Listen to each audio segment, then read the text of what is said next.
এখন তাহলে আমরা কি করব? কিভাবে বেলুন ফাটাবে?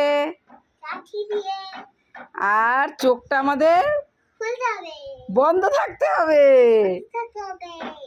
তাহলে দাঁড়া, আমি চোখটা তাহলে বেঁধে দিই। না, চোখ বাঁধা হয়ে গেছে। তাহলে স্টার্ট, তুমি রেডি?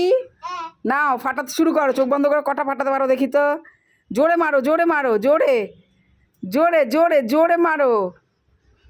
চেষ্টা করো, চেষ্টা করো, চেষ্টা করো। জোরে মারো, জোরে মারো, জোরে মারো, জোরে মারো, জোরে মারো, জোরে মারো, জোরে জোরে জোরে জোরে। ইয়ে, এগিয়ে এসো, এগিয়ে এসো, এগিয়ে এসো। কটা দেখতে দেখি, চোখ বন্ধ। আরো ফাটাও, ফাটাও, আর ফাটাও। কটা ফাটাতে পারো দেখি। 3 নম্বর, 3 নম্বর। তারপরে ক নম্বর ফাটাচ্ছ? 4 নম্বর। তারপরে 5 নম্বর। ইয়ে, তালিয়া তালিয়া। তুমি চোখ 5 নম্বর, 5টাই ফাটিয়ে দিয়েছো তো তুমি। তুমি ফাটাতে পারলে তাহলে 5টাই তো। যে আমার দিকে তাকা, আমার দিকে ঘোরো। একই একই দেখা যাচ্ছে তো চোখটা। হায় হায়, তুমি দেখে ফাটাওনি তো। কি বলছো, কি বললে? এ মা, ছি ছি ছি ছি, এমন বলতে নেই।